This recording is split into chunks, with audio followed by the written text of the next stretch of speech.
नमस्कार, आप देख रहे हैं फास्ट न्यूज़ इंडिया।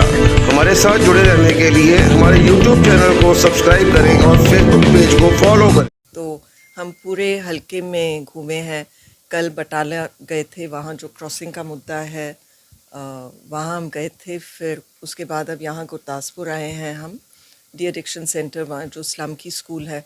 कल हमारा एक लीग टूर्नामेंट था जो शायद किसी को पता नहीं, क्योंकि हम ये काम कर रहे थे, मीडिया में अभी तक दिया नहीं है, तो पहली बार मैं दे रही हूँ कि एक तो ये डी एडिक्शन सेंटर है जहाँ जब लोग नशा शुरू करते हैं तब उनको यहाँ नशा छुड़वाने के लिए लाया जाता है।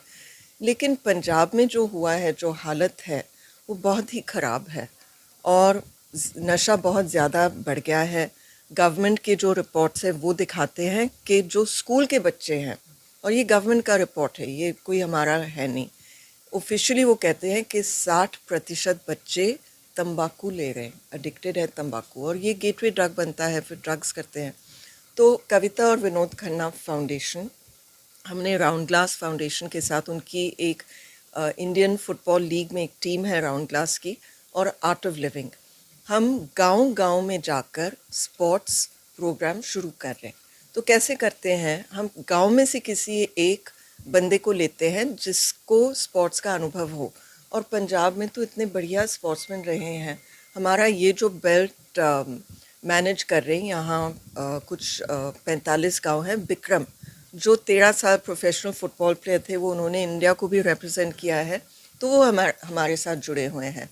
और हम गांव-गांव में जाकर एक ऐसा बंदा लेते हैं जिसका स्पोर्ट्स का अनुभव हो, और उनको प्रोफेशनल ट्रेनिंग में डालते हैं। लेवल डी, लेवल ई के कोच बनाते हैं उनको, और ये कोचेस फिर रोज़ आते हैं गांव में। एक कोच 6 गांव को संभालता है, हर गांव का एक वॉलंटियर होता है। तो वॉलंटियर और कोच इकट्ठा मिलकर रोज़ बच्चों को ये स्पोर्ट्स का ट्रेनिंग दे रहे हैं। अभी हमने फ़ुटबॉल से शुरुआत किया है, इसके बाद वॉलीबॉल और कबड्डी भी होगी।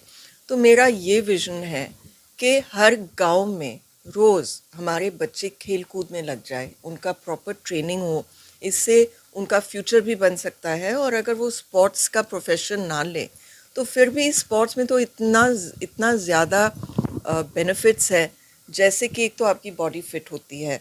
अगर आप स्पोर्ट्स में आपका मन लग जाए तो कभी आप नशे के बारे में सोचोगे नहीं। और वैसे तो क्या होता है, हर गांव में एक ग्राउंड होता है, वहाँ बच्चे जाते हैं, हाथ में मोबाइल, फिर भयानक वीडियोस देखते हैं, आई लव यू सब चलता है यहाँ उस, और फिर वो ड्रग बेचने वाले वहीं आकर बच्चों को ड्रग्स पहले फ्री में देते हैं। पता है आपको कैसे उनको मतलब जाल में फंसा देते हैं अपने। तो यहाँ स्पोर्ट्स जब होगा, इनकी बॉडी भी फिट हो जाएगी, उनका कंसंट्रेशन भी बढ़ता है, उनको टीप वर्क के बारे में भी पता चलता है, और पॉजिटिव एटीट्यूड होता है, करेज आता है। तो बहुत सारे बेनिफिट्स है स्पोर्ट्स में। हम ये उद्देश्य से कर रहे हैं कि वो सारे बेनिफिट्स उनको मिले, लेकिन सबसे ज़्यादा अहमियत ये रखता है मेरे लिए कि ये हमारे बच्चे बिल्कुल ड्रग्स में ना जाए। तो इसके साथ एक तो हम ये डी एडिक्शन का काम कर रहे हैं, यहाँ डी एडिक्शन सेंटर्स को भी सपोर्ट कर रहे हैं।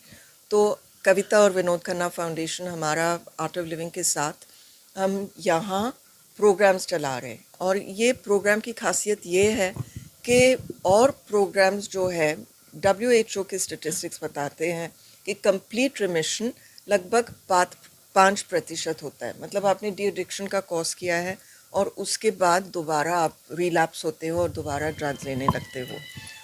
तो ये आर्ट ऑफ लिविंग का जो है वो 40 से 70% कंप्लीट रिमिशन होता है। तो हमारे फाउंडेशन की तरफ से, कविता एंड विनोद खन्ना फाउंडेशन की तरफ से, हम ये स्पॉन्सर कर रहे हैं। हमने यहाँ रेड क्रॉस में किया है, और मुझे अब लगता है कि 20 तारीख के बाद दोबारा यहाँ कोर्स होगा। जिस तरह ਤੁਸੀਂ ਸਪੋਰਟਸ ਬਾਰੇ ਜਿਹੜੇ ਨੌਜਵਾਨਾਂ ਨੂੰ ਪ੍ਰੇਰਿਤ ਕਰ ਰਹੇ ਕਿ ਸਪੋਰਟਸ ਵੱਲ ਜਾਣਾ ਚਾਹੀਦਾ ਹੈਗਾ, ਲੱਗਦਾ ਨਹੀਂ ਕਿ ਸਭ ਤੋਂ ਵੱਡੀ ਕਮੀ ਜਿਹੜੀ ਹੈ ਕਿਤੇ ਨਾ ਕਿਤੇ ਨੌਕਰੀਆਂ ਜਿਹੜੀਆਂ ਨਹੀਂ ਮਿਲ ਰਹੀਆਂ ਹੈਗੀਆਂ, बेरोजगारी? बिल्कुल बेरोजगारी है, इसलिए हमारा सारा यूथ पंजाब ही नहीं लेकिन देश छोड़ के जा रहा है। हमने देखा है बिहार से माइग्रेंट लेबर आता है, लेकिन पंजाबी जो है वो तो देश छोड़ के जा रहे हैं। तो इसलिए हम 2 प्रोग्राम चला रहे हैं उनके लिए। अगेन ये through Kavita and Vinod Khanna foundation है। एक तो स्किल डेवलपमेंट का, तो स्किल डेवलपमेंट हम उनको करा रहे हैं, और दूसरा एक प्रोग्राम है यूथ लीडरशिप ट्रेनिंग प्रोग्राम। इसमें हम गांव-गांव जाते हैं और उनको ट्रेनिंग देते हैं कि जो भी आपके मसले हैं गांव में, वो गांव के लेवल पे ही आप सुलझा सकते हो। आपको किसी ने बताया नहीं कि आप खुद इसको कैसे सुलझा सकते हो। ये सब की मैंने देखा है। अब 26 साल से मैं गुरदासपुर में हूँ। विनोद जी पहला इलेक्शन जो लड़े हैं वो 1998 में था। 26 साल हो गए आप। तो वहाँ हर चीज़ के लिए एमपी के पास आओ, एमएलए के पास आओ, इसके लिए पैसे दो, उसके लिए पैसे दो। एमपी हर जगह नहीं पहुँच सकता। तो जब हम आपको ही ट्रेनिंग देंगे कि कैसे, जैसे मैं आपको एक उदाहरण देती हूँ। धार ब्लॉक में बारिश तो अच्छे से आती है, पहाड़ी इलाका है, लेकिन वहाँ पानी की कमी है।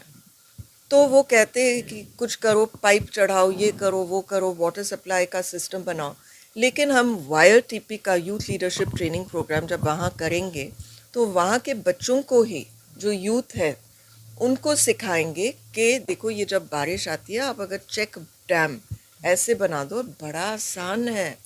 गांव के लिए कुछ दिनों का काम है कि वहाँ चेक डैम बनाओ, वहाँ वो पानी की रुकता है, फिर एकदम से धो धो करके पहाड़ियों से नीचे नहीं जाता है, वो वहाँ रुकता है। जब वो रुकता है तो वो ज़मीन में जाता है। और पानी तो हम जानते हैं, कुएं से पानी तो ज़मीन से ही लेते हैं, बिल्कुल साफ़ पानी होता है, वो फ्रेश पानी होता है। तो इस तरह से कई मुद्दे हैं। ऐसा नहीं कि सिर्फ ये ट्रेनिंग देते, जो भी आपके गांव में ज़रूरत हो उसकी हम आपको ट्रेनिंग देते हैं। तो ये हमारा ओवरऑल ओवरव्यू है फाउंडेशन का। देश में सबसे बड़ी समस्या जो है सो सिंथेटिक नशा है। इसे रोकने के लिए, जो बॉर्डर के पार से आता है, उसे रोकने के लिए क्या उपलब्ध केंद्र सरकार को करना चाहिए सिंथेटिक नशे को रोकने के लिए? वो मैंने ये पहले भी हम डीसी यहाँ आए थे, विजिट के हम इकट्ठा आए थे डीसी और मैं। जब हमारे joint secretary Manoj necessary central government से आए हैं, उनके साथ हम एक स्टडी कर रहे हैं और वो देख रहे हैं कि यहाँ जो एलोपैथिक दवाइयाँ दी जाती है उससे भी साइकोसिस हो सकता है। तो हम ये कोशिश कर रहे हैं कि एलोपैथी के साथ हम आयुर्वेद की दवाई दें उनको, ताकि वो जो साइकोसिस होता है, तो ये बड़ा 1000 पेशेंट का क्लिनिकल ट्रायल होने वाला है।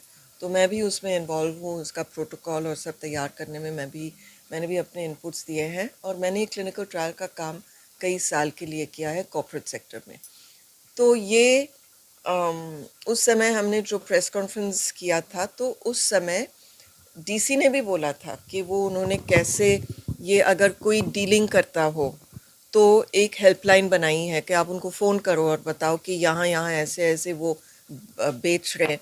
उनकी जो अलर्टनेस है पुलिस की, वो भी बढ़ गई है, क्योंकि बॉर्डर से ज़्यादातर आ रहा है, वो ड्रोन से आ रहा है। तो हेल्पलाइंस ऐसे हैं। एक हेल्पलाइन है कि अगर किसी को भी पता चला कि ड्रग्स कहीं से भी आ रहे हों, तो वो उस हेल्पलाइन पे तुरंत फ़ोन करे। 24 घंटे का हेल्पलाइन है। अगर कोई नशे में हो, जो आप देखो, जिसको नशे से निकालना हो, तो वो भी हेल्पलाइन है। तो ये सब कर रहे हैं।